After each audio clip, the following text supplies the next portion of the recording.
My name is Nadeem. I currently work as a gynecologist in one of the major cities of Pakistan. This profession wasn't chosen out of compassion, nor was it a noble calling. I chose it purely to satisfy my own hidden desires. When I got admitted to medical college, many people, my parents, my siblings, were surprised by my decision to specialize in women's health. My close friends and relatives thought I must be a kind, empathetic person who genuinely wanted to serve society. But the truth is, I had always been a slave to my own desires. I was drawn to women, their presence, their touch, their bodies, their conversations. They captivated me. I carefully concealed my nature and focused deeply on my studies, all so I could one day become a successful, respected gynecologist. Even during my college years, I carried this hidden agenda. I often flirted with my female classmates, joked with them, tried to get close, but always presented myself as innocent, well-mannered, and righteous. In my heart, the plan grew stronger, to choose a path where I could fulfill my desires without anyone questioning me. In my final year, I officially selected gynecology as my specialization. When people expressed surprise, I would always respond, "Women are human too. They need male doctors as well." No one could see the real truth inside me. When I began my house job, many senior doctors would laugh at my particular interest and attitude. Some advised me that male gynecologists rarely earn the same respect as surgeons or physicians. But I ignored them. I knew that one day I'd own my own clinic and be surrounded by women constantly. To my family, I was the ideal son, studious, polite, religious, and driven by a desire to help others. But I knew I was hiding a devil inside me, waiting for the right opportunity to emerge. Time passed. I completed my degree through hard work, finished my house job, and finally opened a small clinic. In the beginning, there were few patients. But gradually, word spread, and I became known.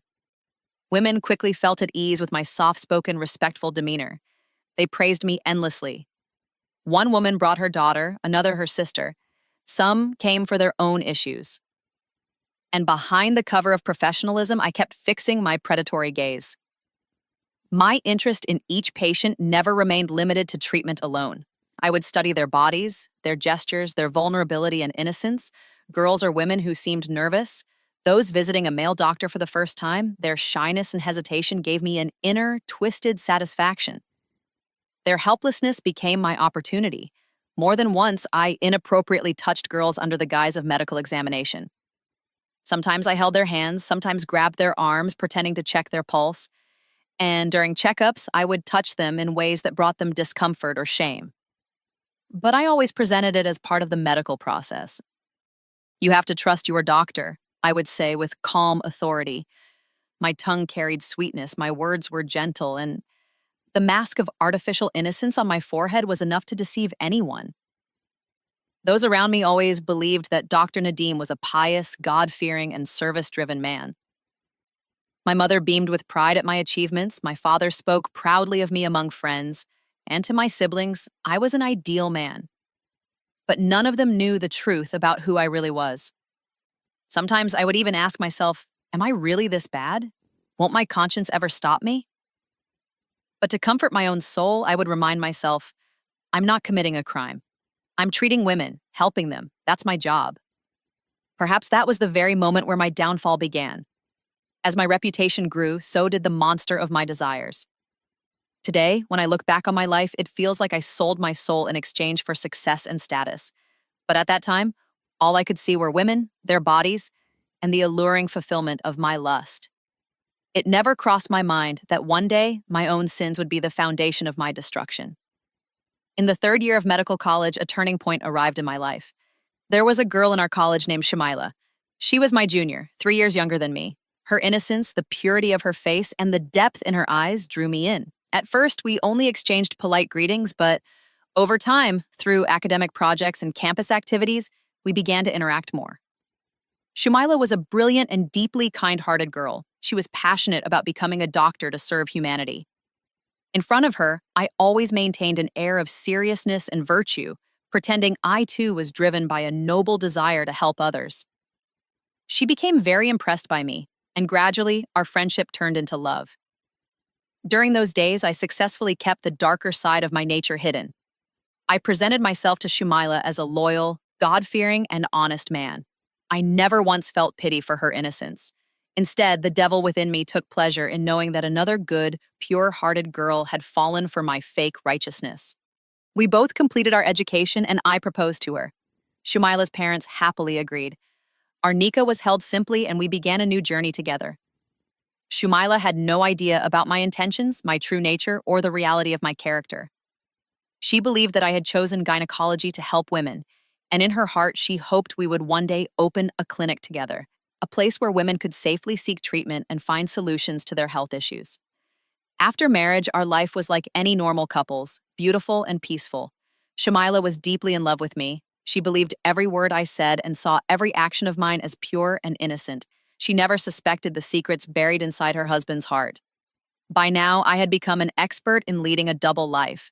At home, I was the perfect husband. At the clinic, I was the skilled doctor, two completely separate roles. Shumaila began working with me at the clinic. When patients saw a husband and wife team working together, they admired us. Everyone saw us as a successful, ideal doctor couple. But the truth was, I was always looking for opportunities to fulfill my darker urges. Many times, the women and girls who visited the clinic would sense my inappropriate behavior. But they rarely had the courage to speak up against me. Some would glance at me with discomfort as they left the clinic. Others whispered about me. Yet due to social pressure and fear of my reputation, most stayed silent. Shumaila would sometimes hear those whispers or rumors, but she always dismissed them as lies or jealousy. In her heart, I was a saintly man, above suspicion. Questioning my intentions or character felt like questioning her faith. I never once felt guilty about her innocence. In fact, I exploited her trust. At home, I showered her with love and attention. I gave her everything a good life required: comfort, care, affection. She remained happy in my love and devotion, and that happiness blinded her to my truth, to my lust, and to the darkness inside me. I was always confident that Shumaila would never find out the truth. She didn't have the courage to confront me. That's why I grew more fearless, more reckless. Shame and hesitation disappeared from my soul. Day by day, I drowned deeper in my own filth. At home, I was a king of love. At the clinic, I was a predator of women's vulnerabilities. My wife, Shumaila, lived beneath my feet with loyalty, truth, and innocence while I continued to hide my real self from her. This was the point where I not only began deceiving my own soul, but also my Lord. My life had become a two-faced hypocrisy, one whose ending I had no idea would be so terrifying and disgraceful. Years had passed since our marriage. Shumaila and I continued to work at the same clinic, and in the eyes of the public, we were the perfect doctor couple. But the truth was far uglier. The filth inside me, my lust, and my depraved nature were still there. I had simply mastered the art of hiding them. Shumaila wasn't just my wife now, she was my medical partner too. And this was becoming a problem for me. Whenever a young and attractive girl came to the clinic, I would suppress my desires in her presence, but inside, I would burn with frustration. Occasionally, I noticed Shumaila observing the troubled looks on some girls' faces or paying attention to the whispers exchanged as they left the clinic. But each time, I dismissed her doubts with clever words, professional jargon, and well-practiced lies. Shumaila was incredibly simple, pure-hearted, and sincere. She never doubted a word I said. Her love and trust for me were so deep that no rumor or accusation could sway her belief. I performed my act of piety so well in front of her that she would fall even more deeply under my illusion. Seeing her unwavering faith, my conscience would occasionally stir, but then the voice of my ego would quickly silence it. All men are like this. Why should you be any different? That thinking only strengthened the predator inside me. Time passed. One day, Shumaila became pregnant. Joy swept through the household. My parents, in-laws, and relatives were all elated. Fatigue and weakness began to set into Shumaila's body, so she decided to reduce her clinic hours. She opened a small clinic right next to our home, allowing her to rest and work simultaneously. I immediately approved her decision because it gave me exactly what I had been craving: total freedom. Now that Shumaila's clinic was separate, I came into my full form. I was alone in the clinic, without restrictions, without supervision. No one was there to stop me from doing whatever I wanted. Whenever a girl came to the clinic, I would use the pretense of examination to get far too close. Often, the girls would shrink with embarrassment, but I would assure them that I'm a doctor. Everything I'm doing is medical and necessary. My tone was professional, my body language confident, so much so that they never dared to question me. Most of them were young or naive, unaware of the ways of the world or the reality of men's intentions. I exploited their innocence and fed my lust. Sometimes, when girls would sit behind the privacy curtain, I would use that very privacy to touch them unnecessarily, satisfying the filth that lived inside me. My depravity had now reached a level where not only were my physical exams overstepping boundaries, but I also asked inappropriate questions, made unethical gestures, things that were blatantly unprofessional and immoral. But the mask I wore was so flawless that no girl nor her family ever dared raise a finger against me. Those who were slightly more aware or courageous would quietly walk out of the clinic and never return. But most were either helpless or so timid that they said nothing at all. Soon, even girls involved in illicit relationships began coming to my clinic, those who had become pregnant and wanted secret abortions. Their desperation became my greatest weapon. I was now freer, bolder, and more ruthless than ever before. There was no check, no balance, and no one knew my secret. Shumaila had become fully occupied with the house and our children, and that gave me the freedom to fully indulge in my nature. Now, most of the girls who came to my clinic were either dealing with menstrual problems or trying to hide an unwanted pregnancy. And at every opportunity, I found ways to gratify my carnal desires. My wicked mind convinced me that every woman or girl who came to me for treatment was both my weakness and my strength. I was both her doctor and her predator. As time passed, I began to realize that my habits were no longer just impulses, they had become crimes. Many nights, I'd sit alone in my room feeling an emptiness, a strange restlessness creeping into my heart.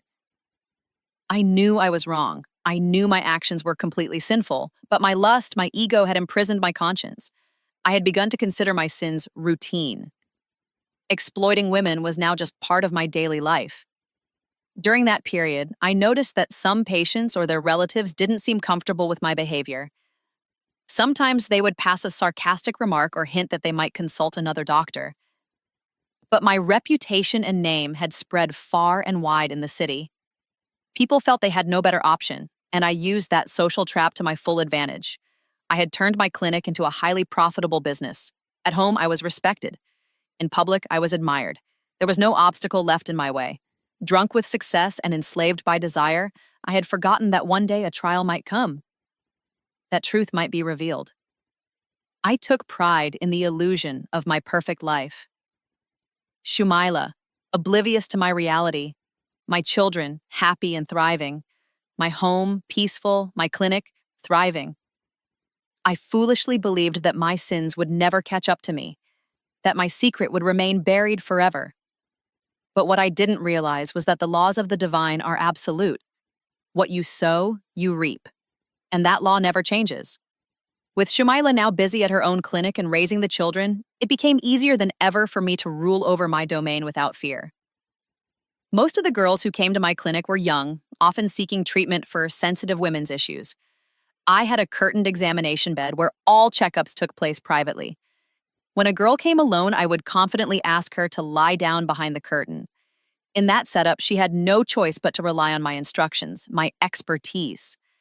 These innocent and naive girls had no idea that the man wearing the white coat before them was so deeply corrupt and selfish inside. Under the guise of checkups, I would touch them repeatedly. I would lay my hands unnecessarily on their bodies and at times stare directly into their eyes while asking bizarre questions that left them burning with shame. But I would always frame it in clinical language, telling them it was part of the necessary examination. Most of these girls were too young or inexperienced to even realize what was being done to them. They didn't know how to protect their bodies. They didn't understand the depth of exploitation that exists in this world. My bold hands and predatory eyes would terrify them, but they still wouldn't dare to question me. These incidents became routine. I had killed every sense of guilt and empathy inside me. A beast now lived within me, a beast that not only sought lustful gratification but used every opportunity to assert dominance. I knew full well that every girl who came to me was in some way vulnerable, that she had no other option but me. Societal pressure, fear of shame, these kept them silent, and I interpreted that silence as my victory. Sometimes a girl would cry quietly or try to say something, but I'd calm her with comforting lies and clinical advice. My smooth-talking charm and the authority of my profession kept my sins well hidden. As time passed, the kind of girls visiting my clinic began to change.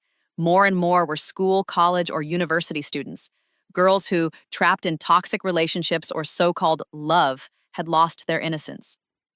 Many came after getting pregnant, fearful of disgrace, terrified of their parents, hoping to fix their mistake quietly. And I took the greatest advantage of their vulnerability. I would promise them secret abortions. But in return, I not only demanded large sums of money, I also tried to satisfy my lust with them. Even that wasn't the limit of my cruelty. By now, my conscience had died completely. I no longer felt shame or fear over my actions. I used to think, these girls who had already lost their honor, what voice could they possibly raise against me? I knew all their secrets. If they ever tried to go against me, I could expose their truth to the world. That thought made me even more merciless. I was convinced that with the power of my reputation, social standing, and professional image, I could always keep them under my feet. Their helplessness became the fuel to my savagery. Under the guise of checkups, I shamelessly touched their bodies and convinced them it was all standard medical procedure. If they cried or protested, I would threaten them. If you tell anyone, I'll turn it all against you. Gripped by fear and shame, they stayed silent. Even the nurse who worked at my clinic had begun to sense what I was doing, but I kept her quiet with large sums of money. She tried to reason with me more than once, but I always gave her false assurances or simply paid her more and she stayed on my side. Later, even girls from poor or uneducated families began to arrive, often accompanied by their mothers, sisters, or another woman. But I didn't spare them either. If the patient was alone, I unleashed my full depravity. And when someone elderly was present, I put on the mask of a gentle, respectful doctor. This double-faced persona had become my greatest weapon. Outwardly, a noble, respectable man devoted to serving humanity. Inside, a man more corrupt than the devil himself. With every passing day, my conscience grew quieter.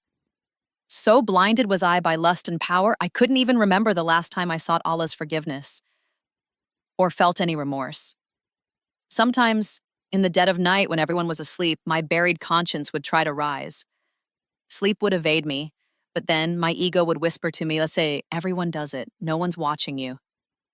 And I forgot, and then even if no one else watches, my Lord is always watching. Now the girls who came to my clinic, crushed under the fear of disgrace, their tears, their silence, their broken selves, only added fuel to the burning fire of my sins. I had begun to think of myself as invincible. I believed I could twist the world however I pleased, deceive women, use their bodies, keep their secrets, and blackmail them if needed. My life had become an open display of brutality and ego. But I forgot one truth. The laws of the universe are unyielding. What you sow, you shall reap. And the day would surely come when all my truth would be stripped bare before the world. By now, I had reached the point where the four walls of my clinic had become the safest haven for my lust. Over time, the nature of the girls who came began to change. No longer were they just regular patients. Now, young girls overwhelmed by social pressure, family fear, and harsh life circumstances began to arrive. Most were teenagers, some victims of ignorance and poor choices, others shattered by incidents that had closed every door in their lives. Their eyes carried a unique blend of fear, shame, and helplessness. It was a new era. Society was changing rapidly. Social media, bad company, and parental neglect had left the new generation at a crossroads, without proper guidance, without confidence. Most of the girls who came to my clinic couldn't even tell their parents the truth. They had only one path left. These girls, scared, broken, silenced by fear, had no choice but to keep their troubles hidden, to search for solutions to protect their honor and health, and to carry everything in secret. That very silence and fear brought them to my clinic. And I, who had now surrendered my profession to lust and power, felt completely fearless, fully aware of their desperation. I no longer saw these girls as patients. I saw them as weak, helpless beings whose misfortune was my opportunity. I took advantage of their silence, their fear, and their trust. I demanded extra fees under the guise of treatment. I made them believe I was their only hope, their final support. On the surface, my tone was gentle and helpful, but in reality, I had laid out a psychological trap that they unknowingly fell into. Many of them couldn't even speak about their problem. With professional words and calming gestures, I convinced them that everything would remain confidential and safe. Their trembling voices, their tearful eyes, and their helplessness pricked at my conscience for moments. But I dismissed it all, calling it just part of the profession. Some girls would leave my clinic crying, but they couldn't curse me or tell anyone what had happened because they were shackled by fear, family honor, and the weight of secrecy. I deliberately refused to acknowledge their wounds. To me, my ego, my lust, and my status were all that mattered. Even the nurse who had worked with me for years began to change. She would sometimes look at me with silent questions in her eyes after observing a patient's condition and my behavior. But she too was trapped, by necessity, by silence. I made sure her children's school fees were paid, her groceries delivered on time, her home taken care of. And in exchange, she never dared speak against me. The truth is, it wasn't just my patients who were powerless. Everyone around me was helpless in front of my power, wealth, and reputation. I had become so intoxicated with my own success that I completely forgot the soul and sanctity of my profession. Every day, a new story, a new secret, a new broken soul walked into my clinic. And I continued hiding my sins behind the curtain of professionalism, seeing myself as innocent and pure. It felt as if no force in the world could stop me. There was no voice of conscience left, only the whispers of desire and the pride of position. But the truth is, every bit of power and fame eventually turns to dust. I forgot that the same desperate prayers and silent curses of the ones I had built my success upon could someday destroy me completely. The walls of my clinic had become witnesses to unspoken secrets, to countless tears, and to shattered dreams. Yet my heart had turned to stone, and I continued to live in false fearlessness. This was that moment in life when a man begins to believe that his power is eternal, not realizing he's already standing on the edge of his downfall, where one single incident can shatter his entire world. 17 years had passed in that clinic. Time had not only changed the world around me, it had changed the air inside my home. Shumaila was now the mother of 3 children, 2 sons and 1 daughter.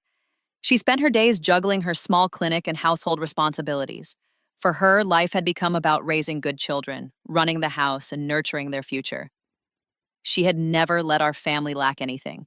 Every joy, every comfort, every luxury, she had given it to me and our children. And I, who thought of myself as the smartest man alive, began to consider this perfect family life my greatest success. My eldest daughter, Neelam, was now turning 15 and studying at a prestigious English medium school. She was intelligent, graceful, and beautiful, just like her mother. My sons, too, were bright and hardworking. Looking at them, I felt an odd sense of pride, as if I truly was a successful husband and father. But it was all a show. Inside, I was hollow, crushed beneath the weight of my sins. But over the years, I had made my habits my nature. Shumaila's innocence and blind trust in me had become my biggest protection. She never complained, never questioned me. In her heart, there was only love and respect for me. Now, she spent most of her time at home, focusing on the children's upbringing. And when she was home, she created an atmosphere of peace and joy around me. Her gentle presence, the children's innocent laughter, the blessings of my parents, and the trust of my relatives. All of it together had woven a shield strong enough to keep my sins hidden. I was convinced that no power on earth could expose me, that my truth would remain buried forever. In these 17 years, the clinic had made me financially powerful. Every need and luxury was within reach. I took pride in my wealth, in my public success. My children topped their classes, and my wife was seen as an exemplary mother and doctor among the women in our community. I remember whenever Shumaila praised me in front of her friends, I would silently laugh to myself. If only you knew the truth about the man you consider so pious and noble. As time passed, my daughter grew older. Her innocence and her mother's truthfulness would occasionally stir something in my heart. A wave of shame that rose and fell just as quickly. I would suppress it by looking at my successful children and telling myself I had done something right.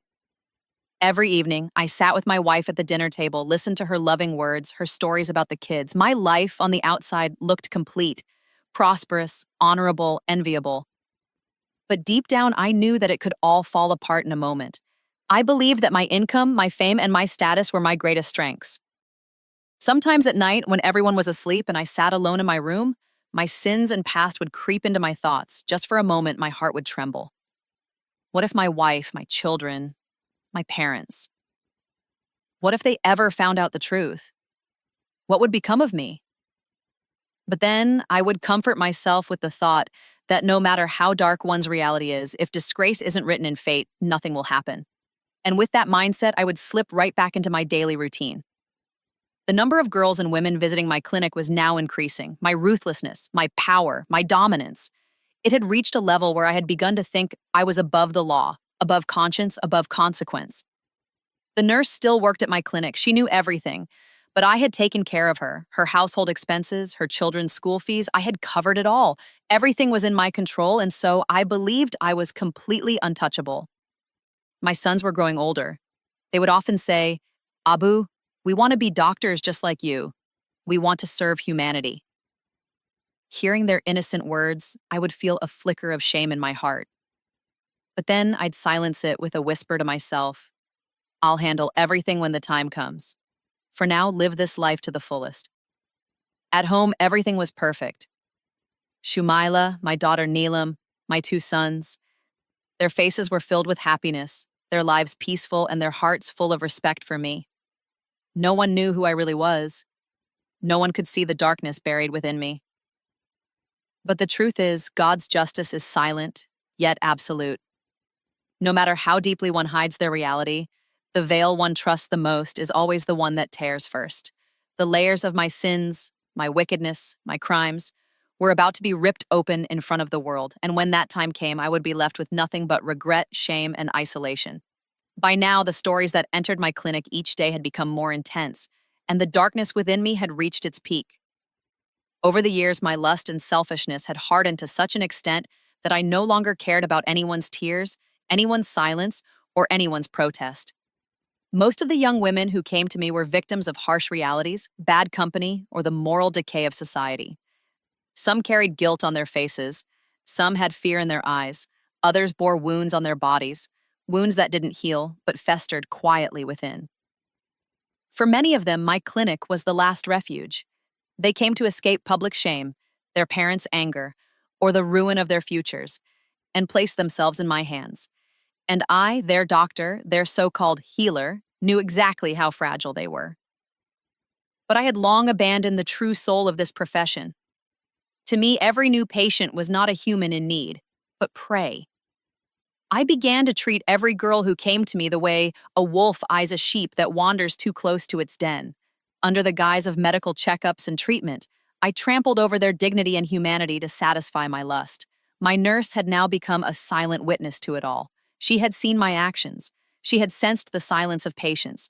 She had seen the blend of anger and helplessness in her own eyes. But her children's education, her household expenses, all of it tied her hands. And whenever anyone asked her anything, she would always respond, "Dr. Sahib is a very well-known, respected man. He always maintains the dignity and privacy of his patients." That silence on her face was the loudest testimony of my sins. Things had now come to a point where many girls would quietly leave my clinic, too broken to resist, too ashamed to complain. And I mistook every one of those victories as a sign of my brilliance and power. I had become so selfish that even tears in someone's eyes or shame on someone's face couldn't make me blink. The nurse had begun finding my actions unbearable. She tried once or twice to stop me subtly to change the subject, but every time, I either asserted my authority or exploited her financial dependence to silence her again. She now knew the truth and still remained helpless, and I lost deeper in my own darkness. I no longer feared society's rules or moral boundaries. I believed that my status and fame would shield me from every accusation. It was my arrogance that was destined to become my greatest downfall. In all my acts of indulgence and abuse, I had forgotten that no matter how powerful a man becomes, when the weight of his sins crosses a certain limit, the divine shows him an end that shatters everything he once thought unbreakable. The sins of my life had now become a dark cloud surrounding me, yet I foolishly believed this darkness would never lift. But the most important twist in this story was still to come. The moment when a man's own deeds hold up a mirror so clear that his true face is exposed for all to see. One afternoon, I was sitting alone in my clinic, as always. The atmosphere was strangely still, as if the air itself was warning me that something was about to change. The nurse was busy with routine tasks. I was in my office when suddenly the sound of hesitant footsteps reached my ears. I looked up to see a girl enter, covered head to toe in a black veil. Her posture alone revealed she was under tremendous emotional weight or fear. She walked quietly to my desk and stood still. A moment later, tears began to stream down her face. Without saying a word, she placed some papers and money on the table with trembling hands. With years of experience, I quickly recognized what this was. Just another girl wanting to keep her deepest secret hidden, willing to risk her dignity, health, and peace of mind in exchange for silence. As always, I tried to console her. "Dear child, I understand you're going through something difficult. You're safe here." Then, with my usual act of concern, I laid out my conditions. The same manipulative demands I always made. I wanted her to agree so I could use her vulnerability for my gain. Her silent tears and shaking voice were nothing new to me now. Along with the money, I added my usual request, expecting her to comply. I watched her face for a reaction, trying to assess how broken and helpless she really was. She looked at me for a moment. There was a pain in her eyes, like someone had placed the weight of the whole world on her shoulders. For a brief moment, something about her felt strangely familiar, but I dismissed it. Just my imagination, I thought. I was too intoxicated by my desires to care. I locked the door and repeated my condition. She remained silent, then nodded gently. Her tears now flowed freely. Inside, I felt a twisted sense of victory. Yet another fragile soul had surrendered to me. I reached forward to hand her a consent form to sign, gesturing toward her face to lift her veil for examination. But as she slowly began to remove her niqab, a strange unease filled my heart. There was something about the way her hands trembled, the way her eyes glistened, too familiar to ignore this time. And then, in the next moment, as the veil fell, the earth crumbled beneath me. My heart sank. My hands began to tremble. I couldn't breathe. Standing before me was my